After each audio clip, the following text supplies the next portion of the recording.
Tommy Will, a multifaceted and balanced musician with work featured in shows like Power, The Chi, League of Legends, Bel Air, and HBO, to name a few. I got the lucky to keep what's ain't talking to me. The triple threat Southwest juggernaut of performing, rhyming, and writing is a natural musician. Hold that shit, so rock that shit, so thank you. On my feet and on my way, so thank you. Black that third, black down in the new cool, black that love, black that put a new pump, black that down to the chin, like shit. Hey, yo, that's right with it. Come play, who you really tryna play? Like you never even knew me from the day. Hey, I can handle anything you gotta say. I just couldn't get a grip on why you stay.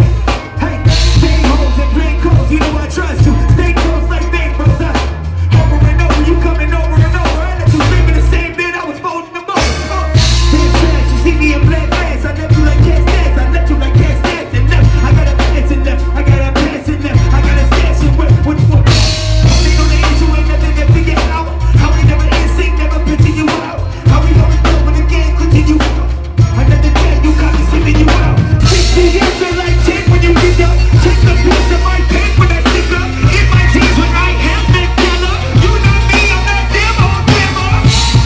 Hey, this is back, you read what you sow. Hey, this is back, you read what you sow.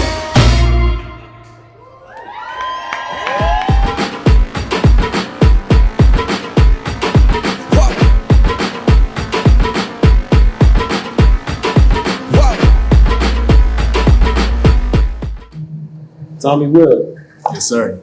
All right, I'd like to paint a picture for the audience from the lens of when I first met you. I want to say circa 2014, 15. A buddy of mine was raving about this gem that he had unearthed. That was like this ultimate hooper, did music. So I said, cool. So we were playing in a league on Sundays. And he invited you to come play on our team. So I remember the first time seeing you, you came to these stairs and he pointed you out. He said, there you go right there. And I looked and I said, he's not from here. I said, there's no way he's from here. Like, I seen this 5'10", like power forward.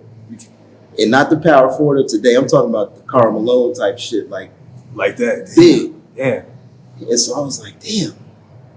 So I kind of watched you that game while we were playing. And part of your uniqueness is that you came with a triple threat. Like, you could go around people. You were quick enough, fast enough to go around people. You had this crazy athleticism where you could go over people and dunk, do what you wanted to, and you could go through them with power. So I thought that was crazy to see because it created this matchup issue for everybody. They try to put little guards on you and you just little boy. They put bigs on you and you was too much for them. You was ragdolling them. So I was very intrigued and I started looking more into you. I started getting into your music and I saw that triple threat echo into your music. So for instance, you could apply that same physical force to the beats. So you could rhyme through the beats, over them, and around them. When I saw you perform, you did the same thing in many different venues, crowds, through it, around it, over it. So I always call you like a juggernaut, like from X-Men. Man. Yeah. But like the good rendition of Juggernaut, because he's the villain, because he's such a good dude. So with that, I mean, it creates such a unique blend for our city that we really cherish. And I wanted to start off and really give you your roses in that regard. I appreciate you, man. Truly. Yes, Truly, yes. That means a lot. Yeah, yeah. And also just coming to my mind with that physical force, I remember seeing the video, Fear in America, Yeah. where you were literally chained and dragging a car. And I was like, this dude is a force. So with that, I want to go around and ask you, where are you from and what brought you to Tucson? So I am originally from here. And actually, before I even get started with that, man, just thank you for that. Because I remember that game, man, and shout out to Michael Luke, man, brought me in and we played those games in Greensfield. And it was fun, man. It was absolutely amazing. And So I was born in Tucson. I was born on base, Davis Monthan. My father was military, retired Air Force now. And so when I left, it was just because of that, just growing up as a military brat and all that. But came back when I was in high school, and I went to Sahuarita. Yeah. I went there for a couple of years, and then I just really wanted to play ball. I wanted to continue to still play basketball. Yeah. So I stayed off a couple of years. I tried out for Pima, didn't make the cut, and I ended up getting picked up and playing in El Centro, California. I played at a small school called Imperial Valley College. Yeah. And that was really good, and it helped me learn a lot about myself. Like I definitely didn't dedicate myself to the game the way that I thought I did when I was on my own. Yeah. And I didn't have people around me that I was, really good friends with at the time. Like as soon as I got there, Yeah. that was helping me and really had a mission. I didn't have a mission. And but I played out there for a couple of years, and then when my dad, my mom and my dad were actually overseas, they were in England, and my sister was stationed because she married into the military. My sister was stationed in Washington State, and my pops got diagnosed with cancer, and this was 2000 and about the end of 2013, and we all decided, like, hey, we want to come back together, and Tucson was the place. And we just decided it felt like home. Like I was born here, but my sister was born in Washington. My mom's from Manchester. My dad's from Memphis. But Tucson felt like home for us. Yeah. So we all came back, and God bless. He's 8 years now, 9 years cancer free now. You know what I'm saying? Like, but Tucson was home. Like it just felt like it. Yeah, it just felt like it. Yeah. So yeah, that's what brought me back. I've been here since. I don't plan on leaving. I don't feel like it's necessary. Yeah. I just don't want to, really. Yeah. The culture here is just, I love it, man. I love it. Yeah, yeah. When and where did you start music? So I started it when I moved before coming to Sahuarita, I was living in Oceanside, California. So it was the weekend that I turned 16 was when we moved out here. And I went through the summer, and I was just kind of like hanging out, was playing basketball on the blacktops and stuff like that. And when we got into school, the first person I met, his name was Jimmy Herrera. And I can't forget him because of it. And it was essentially, the first question was like, what's your name? Like, where you from? And the second one was like, oh, you do music and you rap. And I was like, oddest question, And I was like, nah, not really. Like I write, like I was doing like a lot of artists, like I was doing poetry. Yeah. And then when I started hanging out with him outside of school, because he rapped. Yeah. So he introduced me to the people that he was rapping with. And because I was just around, so I started doing it too. And pretty much started recording. We was recording through a headphone jack on Cool Edit Pro. Yeah. At his mom's house and stuff like that. And I started showing people the music. Because we were burning CDs at the time. So I always had a burnt CD on me. So anytime I found a CD player, I was always playing it. People was like, man, you're trash, bro. You're bad. But I was like, all right. I was like, well, see me next year. Yeah. You know what I'm saying? Like, same thing. It was the same aggressive attitude as like basketball. It was like, I just always wanted to be better. Yeah. So I took that with music. And I was just like, okay, see me next year. Yeah. And I just kept up with it. And it started off really as just like trying to like shame those people for doubting me. Yeah. And it was the wrong mind frame, but at that age, that's all I knew. I was like, nah, just watch. Yeah. And it was once I did my first show, I did a talent show in Oracle, Arizona. Yeah. That was the first time I ever touched a stage. I was in some big old South Pole shorts. I think I had a white beater on. It was just bad. It was bad. But the first time, like holding that microphone on stage and there was maybe like 10 people in the crowd, but just feeling like I had that power, that's when I was like, oh, no, I like this. Like this might be more than I really think I love this. Yeah, yeah. And so that performance aspect is what was like. So then it became a mix, and it was just like I want to create the music just so I can perform it. But that's how it came up. Just first person I met when I moved back to Arizona was just like, you rap. Yeah. If he wouldn't have asked that, I don't know if I ever would have tried. Yeah, and that's interesting. I mean, for you to take us back to the inception when you started rapping, because when I first started listening to you, it was just so natural. Just like with hooping, like you were natural at it. So it's funny to imagine a time where like you felt like you were trash and you weren't as good, but we all come from that place. But Yeah. also doubling up with being a hooper, that competitive nature, like see me next year. Like you don't think I'm that good right now, but I'm gonna be back.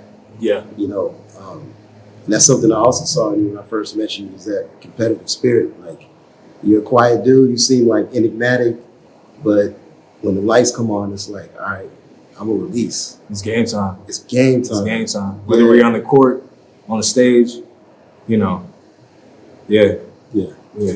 Yeah, you get to it. And I like that. I like that.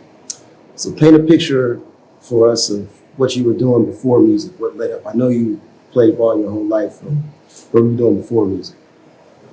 I mean, before really, like I said, we moved around, so I never really kept up with too many friends. But I want to say the first thing that I ever really came in contact with that I enjoyed was, and it was music as well. When I was in middle school, I actually ended up joining band as an elective, and I played tenor saxophone for a few years until once we got to an age, you only had one elected, and if you wanted to play sports, you had to choose PE.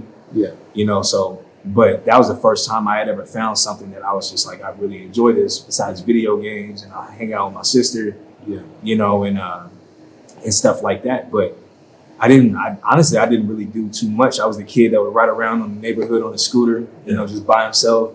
I played Pokemon, I had the trading cards and all that kind of stuff. I was like, and I really enjoyed my own company from a young age, because having just such a small family, like we're not extended at all, so we kind of had the mind frame of like, we got us. We don't need anybody else to, essentially be friends with us or have our back or anything like that. Yeah. So I enjoyed my own company very much. Yeah. If I wasn't playing video games and just kind of being outside by myself, I was playing the saxophone, and then started playing basketball. I even played volleyball for a bit. I lived in Guam. My dad was stationed out there. And that was like the sport of the island. So I learned how to play volleyball, and I was, felt like I was naturally good at that, without trying to sound like too cocky or anything like that. But it came back to just that aggressive mind frame of just like, because those things brought me friends. And I didn't have those. When I started playing the saxophone, it was like I wanted to be good, because then people liked me because I was good at it.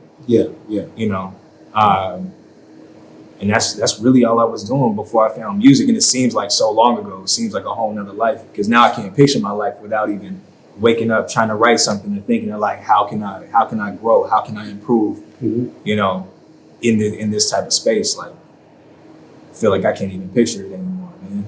Yeah, and that's what I'm really keen with when listening to your music. Like, I call you a musician. So when you say that you play these different instruments, I'm like, aha. That's where it's at, because I can see you having a serious grasp on the music that you're creating. You're not just coming in the booth, spitting a 16 or whatever. It's Range just put his right here, this there, the vocals. I can see that. And I also identify with you strongly in two different ways. One I'll get to later, but you mentioned the first with just being able to be within your own company. Because that's how I am. Like, I live in my own world. Like, you see me outside, whatever, I'm very sociable and everything, but I'm still in my own world. Right. So when I first saw you, I could see that. I was like, he's in his own world, but it's a skill and a gift to be able to come out of that world and bring something out to share to the world. So, that's pretty dope. And it is, and it's tough, and a lot of people can't do that, because you get stuck in places. Especially, as an extremely talented writer yourself, like, these things, like when we tap into those, it's all good and fun being happy when the times are good. But when you tap in those emotions of just, negativity, when you feel powerless and stuff like that, you got to be a certain type of person to be able to get yourself out of those moments and get back to real life. And it's tough, but, we learn those things, and I think, we're a strong kind of person, and that's why we're meant to be creatives. You know, Yeah. we're meant to be creators, whether it's on paper, on record, on wax, on canvas, on vinyl, whatever it is. Yeah. You know, I think we're meant for stuff like this. Yeah. Once you surrender to it, it's life. Yeah, Lifelong. There's no getting out of it. absolutely. Talk about some of your influence from other musicians, like growing up. What were you listening to? So I remember the first time I even actually paid attention to anything in rap. We were living in Biloxi, Mississippi, and this was during the time of like LimeWire and stuff like that. Yeah. And my dad was listening to music, and he was listening to like Juvie, you know what I'm saying, Manny Fresh, like a lot of South stuff. Yeah. And those are the songs that I first remember ever paying attention to. Yeah. And I was just like, okay. And it wasn't like, they weren't the ones that got me like involved or even like questioning like if I enjoyed it or not, but those are the ones that I remember. And then for whatever reason, I had some extra money, and I remember we went to, it was Best Buy, because at the time when you bought CDs, there was either the edited version or the unedited version. You could buy one. So the first CD I ever bought with my own money was the Isley Brothers. Okay. That was the first one I had ever bought. Yeah. And right after that, I bought 50 Cent, Get Rich or Die Trying. Yeah. And that was the album that changed everything for me. Because I probably played it for like 2 years straight. Everybody did. It was just that one was of those. It was one of those. And, you know, from start to finish, and I had it from CD, and then they came out with that player where it was like a square disc, and you could like throw it in there, and, you know, I had all those. But so musically, I would say even just enjoying the process was Isley Brothers, and it was 50 Cent. It was definitely that album for sure. And that's, as far as enjoying listening to rap or listening to hip hop or urban music. yeah. Yeah. And that's amazing you mentioned that, because, you know, listening to your music, it seems like it's effortless for you to create a hook. And when I think of somebody who does that, it's 50 Cent. Like 50 Cent always has ill hooks. Yeah. And with you, when I go through your albums, I'm like, every hook is just effortless. So I appreciate that. That's really interesting that you mentioned him, because I wanted to say that, but you mentioned it for me. I appreciate that. Yeah. No, it was like we said, it was one of those that you could, you know, start to finish, you know, and I think what he had with that was, it wasn't only something that he wanted to prove with that album itself, but I think I think he's also the type of person who's just like, I'm just going to do whatever I want to regardless. And if it hits, it hits. If it doesn't, it doesn't, you know, and that's kind of how I take to my music now. Like, I have fun. I enjoy myself. You know, when I'm sad, I'm sad. When I'm happy, I'm happy. You know, when I'm mad, I'm mad. Like, all that stuff. I don't overthink anything that I do too much anymore. And I think that's what's helped to catch my courses a little bit more, because I don't overthink them, you know, and stuff like that. So I appreciate that. Yeah, yeah. What are some of the artists here in Tucson that push you in a creative manner? Oh, man. I mean, really the city itself, you know, all the artists in Tucson. Yeah. I'm still the type of person, like, for the last, as long as I can remember, to when I could go out to these shows, you know, especially when, you know, 21 and up and all that stuff. Because even when I wasn't, I was sneaking into shows. You know, I was 17. I was driving up from Sahuarita to come up, and I was sneaking to Club Envy and BB8 so I could see Young Caesar, Klepto, H-Rock, K-Rock, 2, you know, 3 Grand, DFL, you know, Swindle, you know, all those guys, and sneaking in to watch them. And then when I started doing music myself, I was just going out because I enjoyed listening to the city. But, you know, I definitely have like my closer circle of people, you know, Marley, Cash, you know, those two are my guys. Like, those are the people that are like, even on the off day, they'll just call me like, hey, you good? You doing all right? Like, how you feeling and stuff like that. Like, those are friends. Brunt, you know, he came into my life a little bit later, man, but I appreciate him tremendously. As BZ's like a little sister to me now, as we've started creating over the past couple of years. But there's a lot. I mean, I could name everybody. I mean, Calvin, me and him have been working on and off for a really long time. And like, that's my brother. Yeah. easygoing. You know, we went through a lot, you know, together too. Like there's just so many, man. And then off music, my business partner, one of my great friends now, Vibionic, you know, that's painting everything behind us in this whole studio. Absolutely incredible story, incredible person. You know, and it's all Tucson. It's all Tucson based, man. And it's wild for me to think those things. It's like all this incredible energy and music and this craft, and we're all in the same place. Yeah, you know, it's wild. Yeah, that's interesting. And I want to connect that with your name, some of the artists you just mentioned. I like how you always have some sort of double entendre with Will. Like it's Tommy Will, Have Will, God Will. So I want to touch on that briefly, that album. With the artists you just mentioned, some of the artists here in Tucson, the collaborations were crazy. Man, I'm telling you. They were crazy, like Psychotic with Cash, Collection Plate with Marley B, Give Me That with Runt. That was like, you were Juggernaut and he was Wolverine. That was like a fucking battle. That was Hell cool. yeah. Hell yeah, bro. Those all on repeat. Manny Meggs, Capanese. Yeah. That's my shit too. Yeah, Capanese. I appreciate you. But when I first started listening, because it dropped the end of July. It did, yeah. So I got to it, I want to say the end of August. And I remember putting it in, and the way I listen to albums is beginning to end. And I heavily, you know, gauge or, you know, get a feel for an album with the first song. And the first song was Be Honest, Yesterday. And I'll be honest with you, like that first song, I spent about a week with that before I got to the rest of the album. Yeah. Because it was just, again, with the hooks, you know, it was just super cold. You know? Appreciate you, man. Yeah, it was super cold, you know. Rude niggas, new niggas. Yeah. And that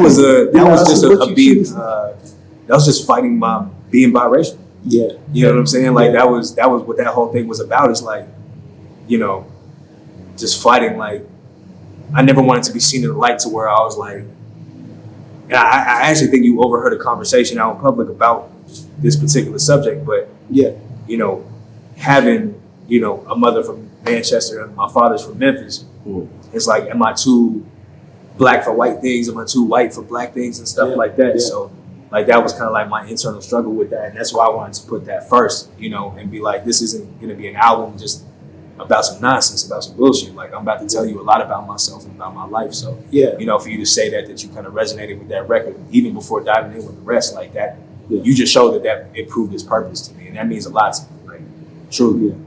Yeah, it was a very introspective album. And you really, again, going back to you being someone who's very comfortable in your own space, living in your own world, you really opened up. And you shared a lot of those type of things. And I caught a lot of it. And I was very appreciative just to learn more of the backstory, more of the intricacies of your life. So that was like true art to me. You know, you really put the canvas up and painted for us to see.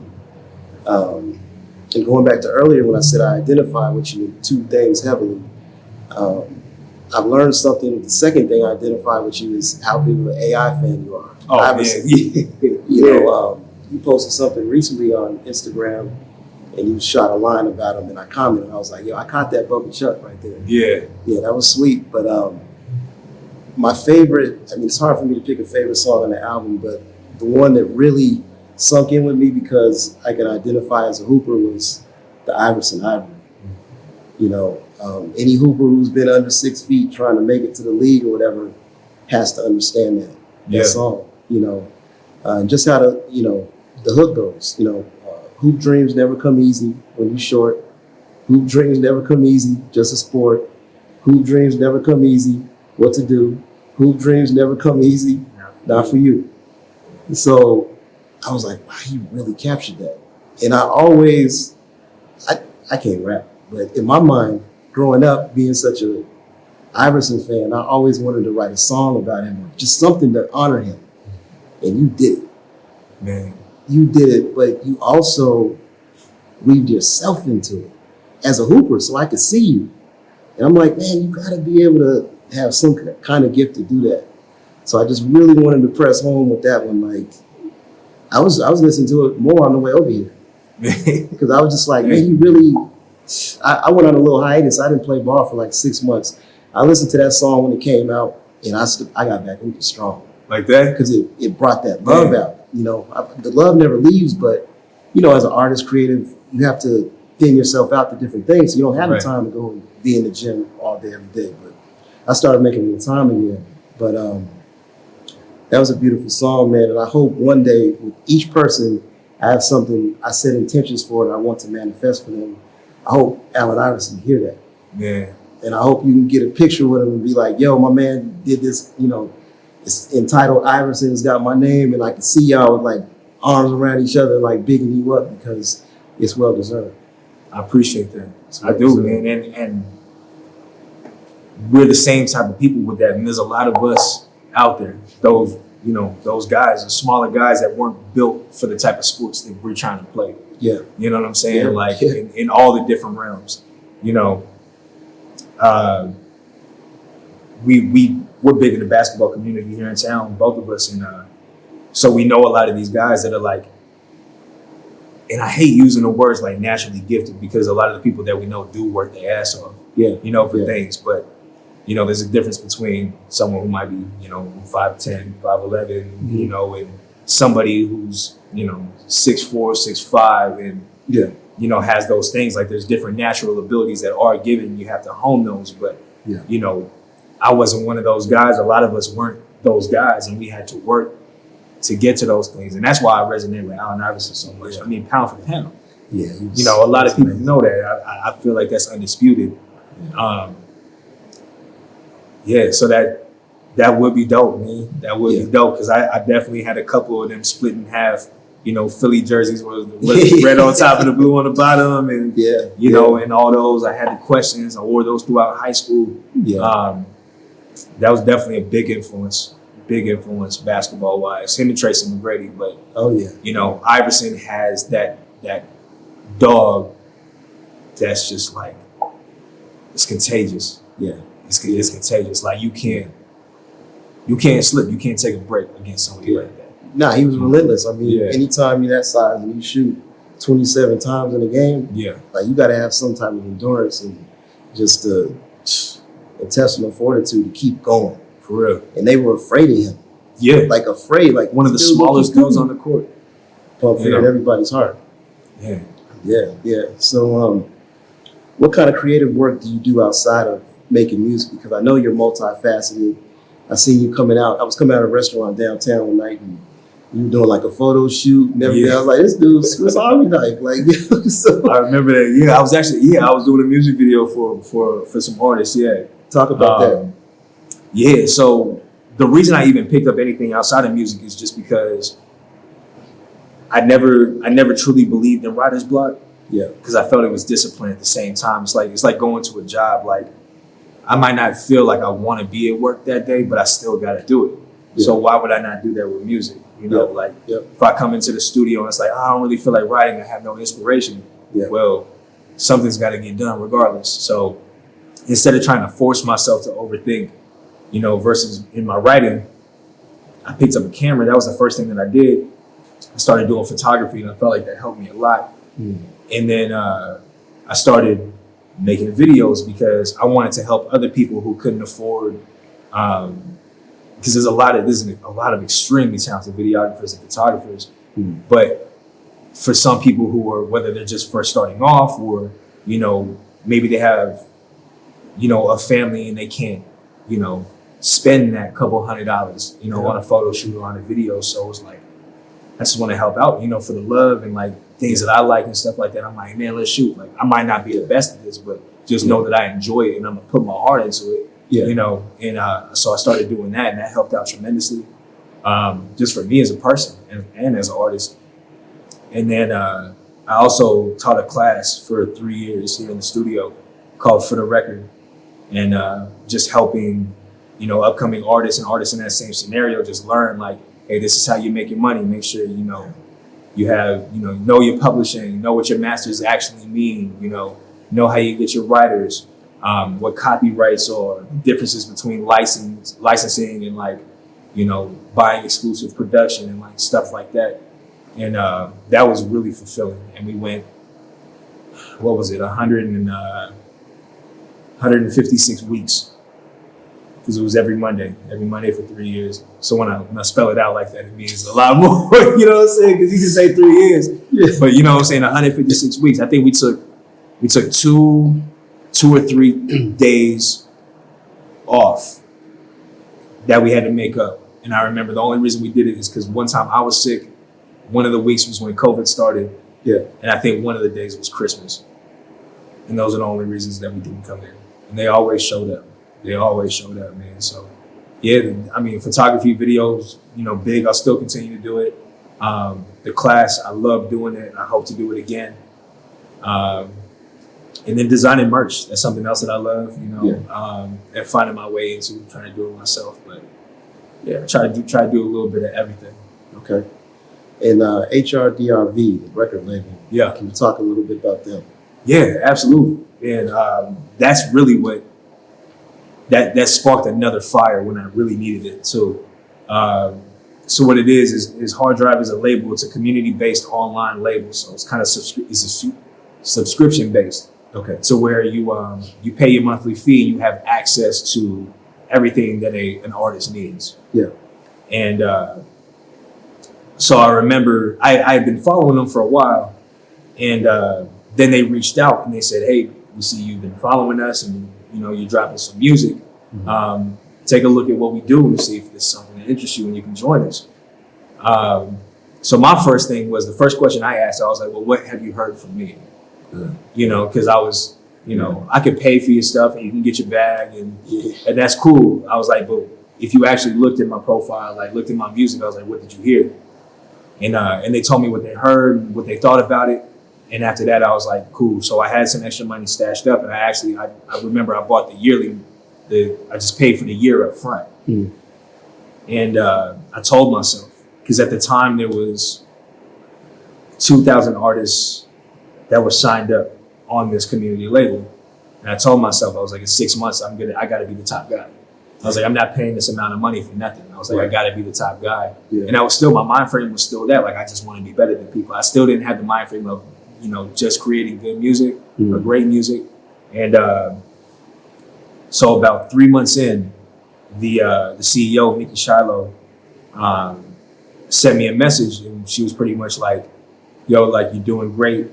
I have a record that I'm doing with a friend of mine. It's an open slot. If you're interested, do something to it. And I was at home, and as soon as I got that message, it might have been like 11 at night, 11:30. I drove back here to the studio, wrote it on the way, and recorded it and sent it right back because I didn't want to miss the opportunity.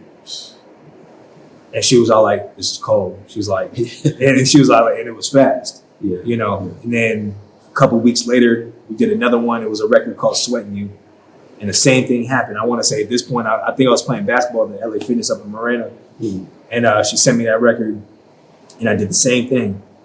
Drove straight down here. I wrote it while I was driving. Kids, don't do that. Don't be on your phone while you're driving. Got here, I recorded it, sent it back. She sent me another one right after that because she's like, okay. She's like, you work like me. You're fast, but you're quality. You're quantity, but you're quality. And then after that, it was just like me and Mickey got a lot closer. I mean, that's one of my best friends. She looks out for me tremendously. But the community of what Hard Drive is what the real heart of it is, Yeah, we can hook you up with like photographers and videographers for a discounted rate. You got all these beats and stuff like that, but it's the people around you that are saying like, hey, we're rooting for you at all times. If you say you're going to do something, you're going to do it because these people are going to hold you accountable. And that's what makes Hard Drive so great. And, I've been with them since January 2nd, 2021 was when I signed up. And I'll be with them for the rest of my career for sure. Yeah, absolutely. Yeah. And what do you see as a difference, like, as being independent artists or signed like to a major label? Explain, like, just as an artist, how you maneuver through that. What are their preferences? What is your comfort zone in that? And you seem like you're locked in, like you said, lifetime. But go into that. Explain that. I would say it's exactly what you said. It's just preferences. Yeah. You know, it's where you see yourself and what you actually want to do with your legacy. And music is what you would choose. You know, I think, you know, being independent, of course, for yourself as an artist is the best route because there's really nobody that can take advantage of you around you unless you allow it. Yeah. But on a major label, they control a lot more and you kind of don't have that power. They control when you release.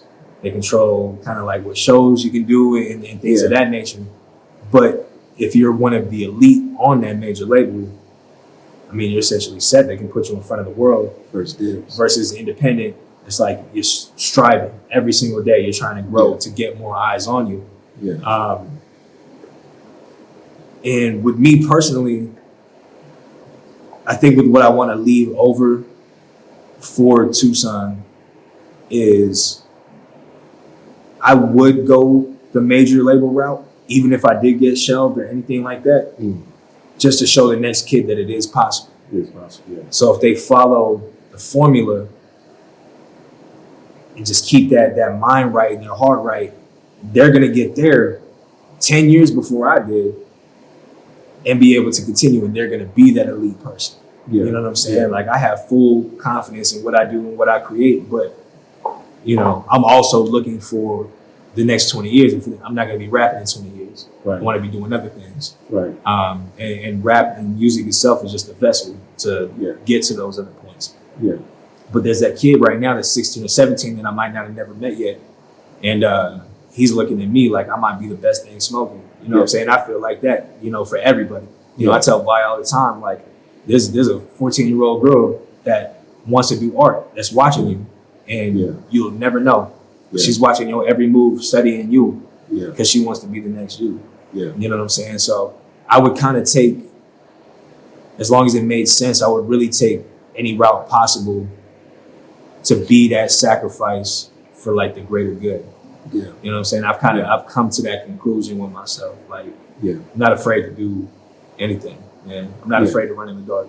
If I hit a wall, I hit a wall. You know what I'm saying? But it's so someone else won't hit that wall. Yeah, and it's like with your extensive repertoire, like you mentioned 20 years from now, you can do so many different things. But like my preference, like for me, and a lot of people relate to it, is I like the autonomy of being independent. Like if I want to go off the charts and create something that's like taboo, I can do that. Absolutely. Or I can do something that's cookie cutter. I can do that, you know, and you can't really do that on a major label or a major whatever. But I see you being able to do both. And that's part of, you know, your superpower, like going back to the beginning. So I think you can do anything. I think you can do anything, and it's going to be that way. And you're going to continue to inspire people behind you, in front of you, you know, on that same plane, everything. Thank you, man.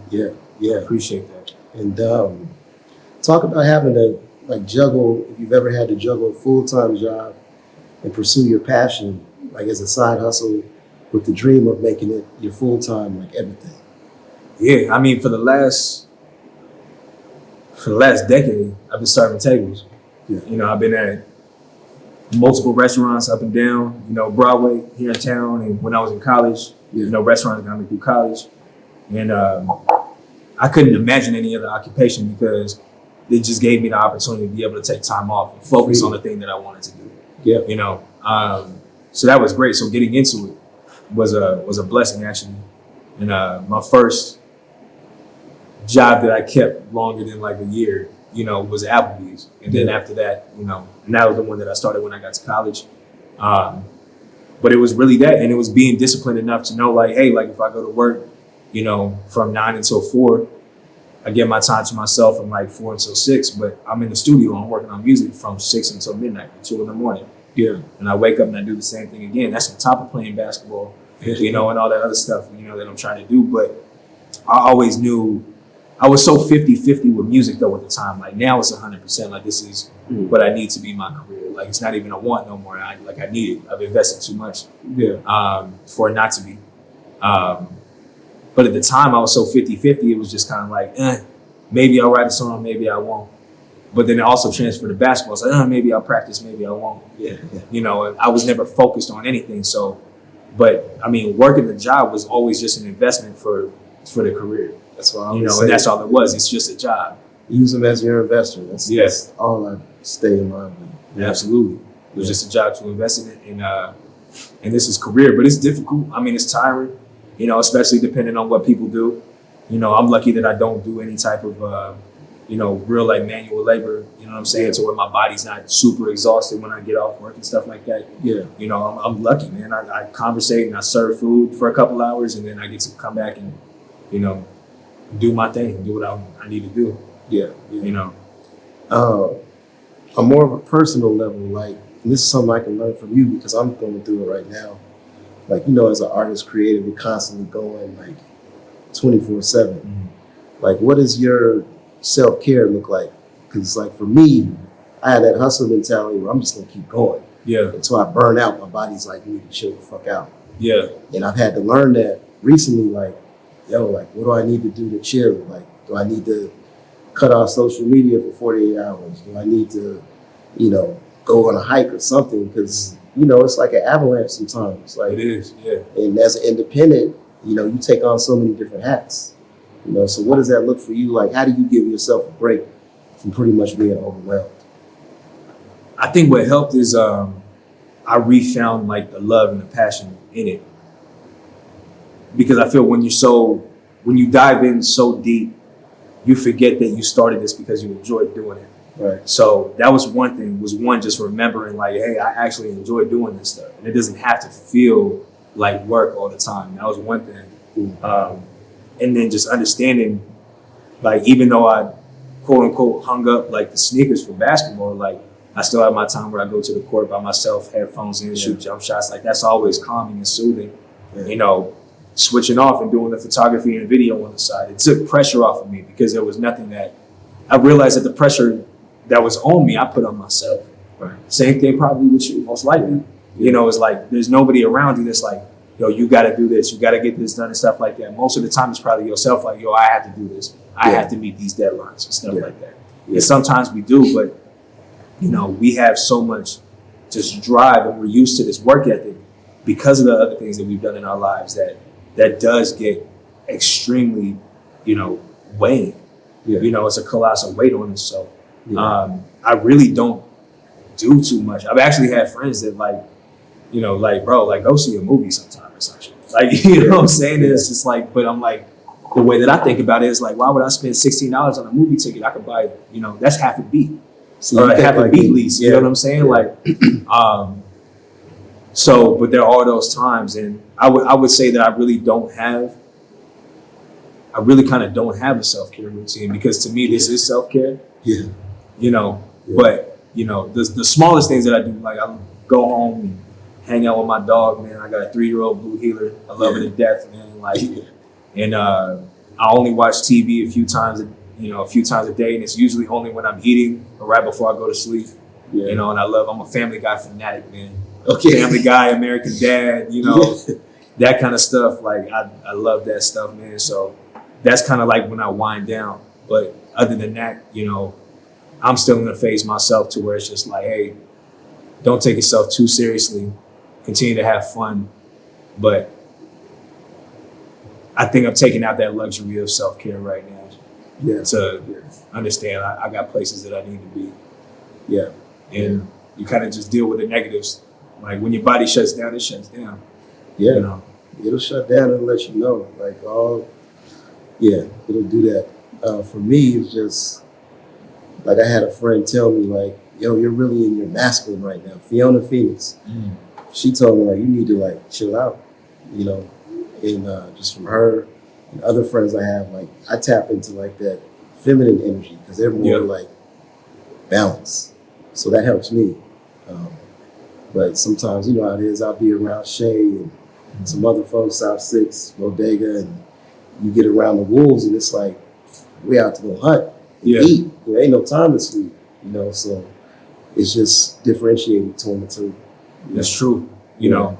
And I'm glad you brought that up, man, because I feel like one of the very most important pivots that my career took to where I really started seeing success. My inner circle, my team was all female. Yeah. It was all women. You know, I had Michaela as my mentor. You know, my engineer was AMAC. Yeah. My videographer and photographer was Love Rose. Yeah. And that's when I started seeing more opportunity because they weren't lying to me.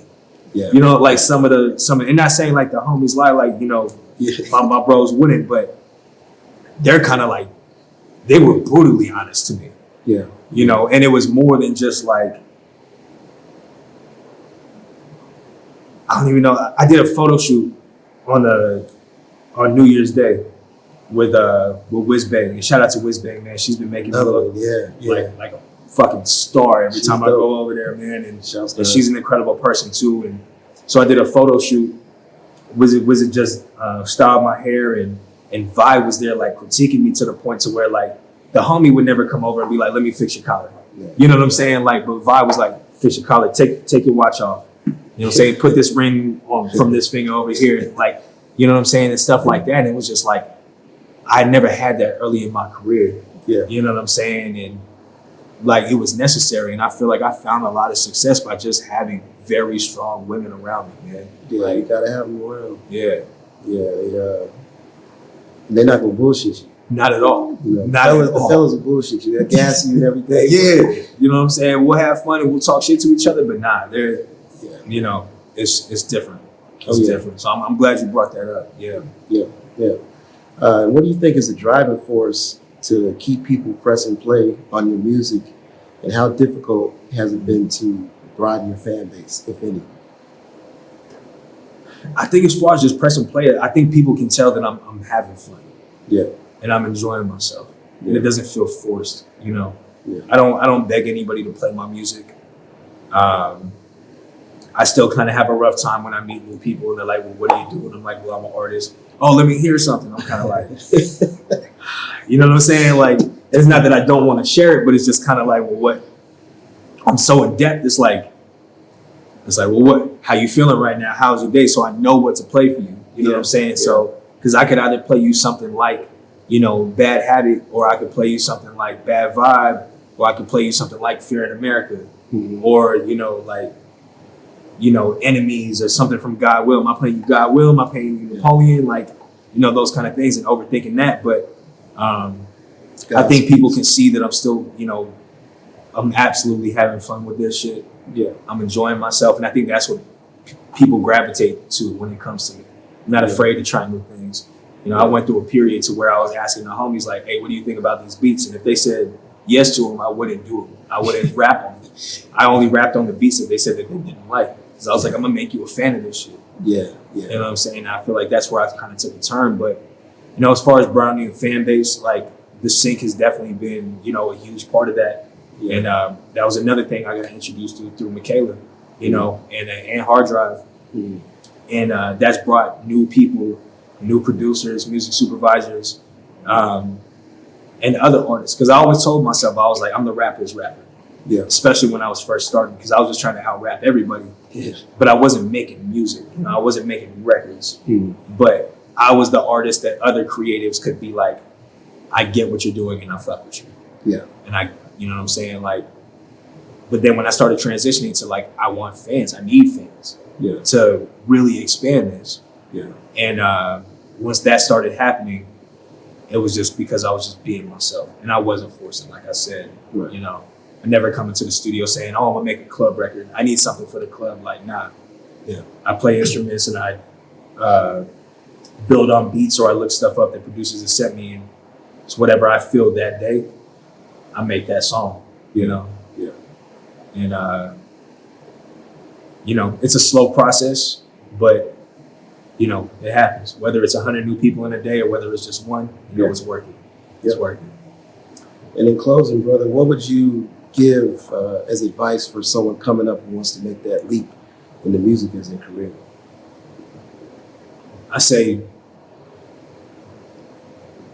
for me personally, the advice that I give myself is that I always tell myself. I had a conversation. I was in LA. I was at a Hard Drive Award show, and a phenomenal artist named Scotty Grand came up to me, and we was having a conversation. And he was asking me these questions, and he said, like, what kind of like drives you to do your stuff? So out of nowhere, I think I was off a couple, you know, I had a couple Jamesons in me and stuff like that. I said I had heard so many no's in my life that I started creating my own yeses. Yeah. So to somebody who's just getting into music or anything creative, it's just like, one, you're gonna hear no a lot, but you have more power in creating opportunity for yourself than anybody can create for you. Yeah. You know, so as long as you know what you want, and that's the biggest thing, you know what you want, you just got to stay on that path. Yeah. You got to stay on that path. You know, it took me 15 years to see a career in music. Some people are going to see that in a year. Some people see that in 6 months. Yeah. Some people are in the middle, you know, but I wouldn't trade it because this is the way that my life is supposed to be. So, you know, you work harder, work longer, and it's going to come regardless. And just be unapologetically yourself, man. Yeah. You know, I'm Tommy Will at all times. Yeah. No matter what. If I'm at the restaurant, if I'm in the studio, if I'm at the mall, if I'm at Target, I don't care. Yeah. You know what I'm saying? Like, unapologetically be yourself and create your opportunities that you want. Yeah. So happy. So any new music, how can people find you, fans, social media? So on social media, you can always look up Have Will. That's the mantra. It's HXVE Will. Use the X because it's trendy. You know what I'm saying? You can find me everywhere on there. You type in Tommy Will on anything, find me as well. A couple new projects. I have a project with a producer named Devin Lee Parker, DLP, coming out. Very excited about. I also have a project with a producer company called, or a production duo, excuse me, called the 87s, who are a lot of fun to work with. We got a project coming out as well. And some other, you know, some stuff we talked about, you know, before the cameras turned on, man. Like, a lot of people within Tucson I got records with that's going to be coming out in 2023. I'm not holding that back, but we got some new stuff coming out. I have merchandise called Refreshments that actually just dropped. It's just a bunch of different clothing talking about vices. And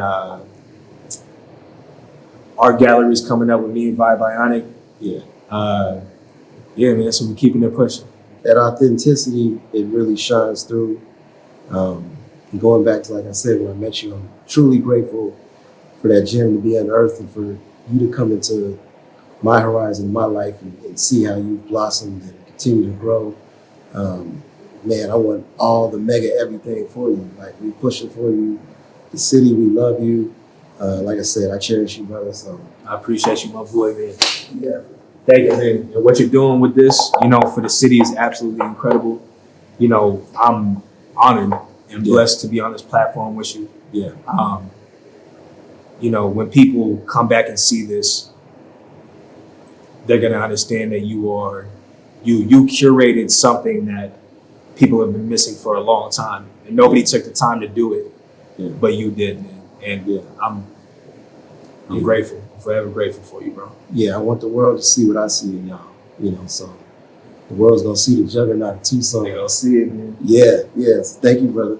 I appreciate you, bro. Yes, sir. Like politicking with you, tie down speech, I'm right down street, you hate me. Hold my plate and grow my state, so thank me. No more tears, you weird, thinking you a voice with no background and smackdown. Feet is gotta come out the ash now, I been fly, skirting around the city like Preem, hosting the key. It's champagne cups and the old toast to me, and all my